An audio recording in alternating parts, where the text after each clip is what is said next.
Hello. Hello! మాట్లాడండి. Sir ఈ mood things వస్తుంటాయి గదా! అప్పుడప్పుడు ఇవి నార్మలేనా? లేకపోతే ఏమన్నా కొంచెం ఇబ్బందుంటదా? అంటే ఈ ఓసీడీ ఆల్‌మోస్ట్ తగ్గిపోయింది ముందు గూడా హ్మ్. చెప్తాను. బట్ అప్పుడప్పుడు కొంచెం స్వింగ్ అవుతున్నట్టు పెరగడం, తగ్గడం దీని వలన కొంచెం మూడ్ స్వింగ్స్ ఎక్కువవుతుంటాయి. కొంచెం వేటి మీద ఇంట్రెస్ట్ లేకపోవడం, హ్మ్. లోగా ఉండడం. సో, ఇది వస్తుంటాయి, వెళ్తుంటాయి. ఇది మళ్ళీ వస్తుంటాయి లేకపోతే హ్మ్. ఏంటి ఒకసారి ఎక్స్‌ప్లెయిన్ చేస్తారా? రైట్. మీ ఓసీడీలో ఉన్నంత పెయిన్ ఇక్కడ ఉందా? హ్మ్. అంత పెయిన్. చిన్నప్పుడు కొంచెం, కొంచెం అప్పుడు మాత్రమే టెంపరరీగా కొంచెం టెంపరరీ ఉంటది. ఓసీడీ ఏదో ఏమో లాంగ్ ఒకటి రన్ ఉంది. అవును. అవును. అండ్ ఓసీడీ హ్మ్. తగ్గే క్రమంలో మీకు మూడ్ స్వింగ్స్ వస్తున్నాయని చెప్తున్నారు. అంతే హ్మ్. కదా! అది OCD or anxiety, depression whatever it may be. మానసిక సమస్య ఏదైనా సరే ఆల్ ఆఫ్ సడెన్ తగ్గిపోవటం ఉండదు. 31st నైట్ పోయి ఫస్ట్ నైట్ వచ్చినట్టు మారదు. ఇది హ్మ్. చలికాలం పోయి ఎండాకాలం వచ్చినట్లు. రైట్? ఓకే. గ్రాడ్యుయల్లీ తగ్గుతది. ఈ గ్రాడ్యుయల్లీ కూడా లీనియర్‌గా తగ్గదు. తగ్గి, ఓకే. పెరిగి, తగ్గి, పెరిగి అట్లా వస్తూ ఉంటుంది. హ్మ్. హ్మ్. పెరిగినప్పుడొచ్చేది ఇంతకు ముందు కంటే తక్కువే ఉంటుంది. బట్ నిన్న మొన్నటి కంటే కొంచెం ఎక్కువ ఉండొచ్చు. ఇప్పుడు చలికాలం పోయి ఎండాకాలం వస్తుంది కదా! ఇప్పుడు మనకి. ఈ మనకి సంక్రాంతి తర్వాత 2, 3 రోజులు మనకు కాస్త మనకి అంతగా ఎక్కువ చలి లేకుండా ఎండ వచ్చినట్టుగా అనిపించింది. మళ్ళా చలి పెరిగింది. మళ్ళా తగ్గుతది. మళ్ళా శివరాత్రి అప్పుడు కొద్దిగొస్తది. మళ్ళా తగ్గుతది. అలా అలా సమ్మర్‌లోకి వెళ్ళిపోతుంది. ఆ! ఆ! ఏది కూడా వెంటనే మార్పు జరగదు. మార్పు చాలా నెమ్మదిగా జరుగుతది. నెమ్మదిగా చాలా నెమ్మదిగా హ్మ్. జరుగుతది. ఆల్ ఆఫ్ సడెన్ ఏదన్నా మారిందనుకోండి అది శాశ్వతంగా ఉండదు. అవునవును. సో, కాబట్టి ఇది రావటము ప్రకృతిలో సహజము. ఈ విధంగా మారటము మానసిక సమస్య హ్మ్. కూడా ఇలా వచ్చేటప్పుడు మూడ్ స్వింగ్స్ వచ్చే అవకాశాలుంటాయి. మూడ్ అంటే స్వింగ్స్‌కి ఇవి టెంపరరీ టెంపరరీ. ఇవి దీనికి టెంపరరీ. సో, అవి అవసరం లేదు. అవసరం లేదు. మీరు ఓకే. ఓసీడీనే అధిగమించారు గదా! ఓకే. ఓకే. రైట్? ఓసీడీకే మీరు టాబ్లెట్ ఇది లేకుండా అధిగమించినప్పుడు మూడ్ స్వింగ్స్‌కి హ్మ్. అవసరం లేదు.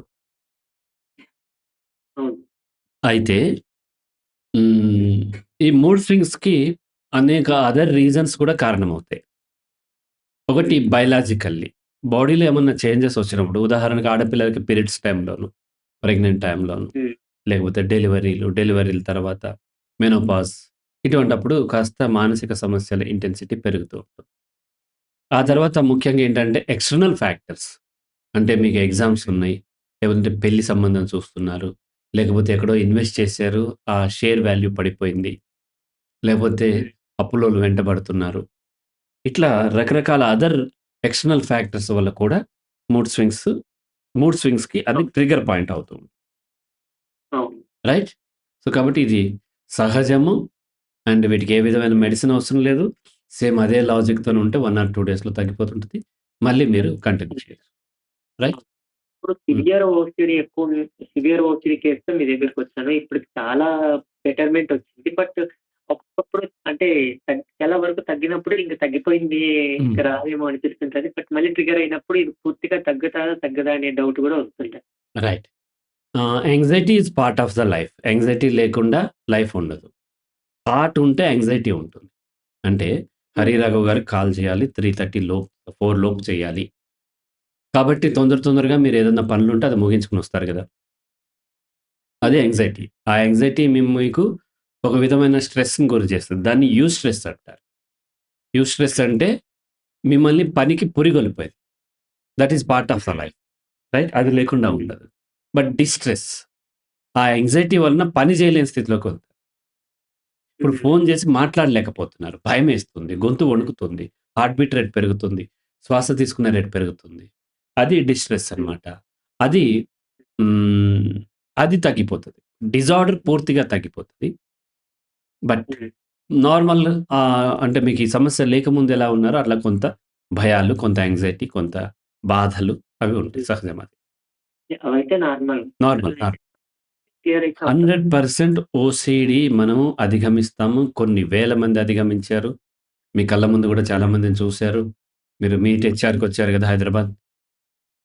మీరు రాలేదనుకుంటా. హ్మ్. సో, మీట్ హెచ్ఆర్‌లు ఓహ్! మాట్లాడారు. చాలా మందిని చూసారు. అండ్ తిరుపతిలో మీట్ హెచ్ఆర్ గూడా మీరు అటెండ్ అవ్వచ్చు. Okay. Right? Right. Okay. Right. అయితే అంబరీష్, ఆ! నేను మీ నుంచి 7:30 లోపు మెసేజ్ గాని, లేదంటే ఫోన్ గాని ఎక్స్‌పెక్ట్ చేస్తున్నాను. ఆ! Okay sir. షూర్. అంటే మీ లైఫ్ స్టైల్ ఇంకా మారాల్సిందుంది. మీరెప్పుడడిగినా నేను టైమ్ 7:30కి ఇస్తున్నా మార్నింగ్. ఎందుకంటే మీరు మార్నింగ్ ఓహ్! 7:30కి లెగరని. ఆ! రైట్? ఓకే. లేచి కాల్ చేసినప్పుడు మీరింకా బెటర్‌గా మారగలుగుతారు. ఆ! ఓకే. రైట్?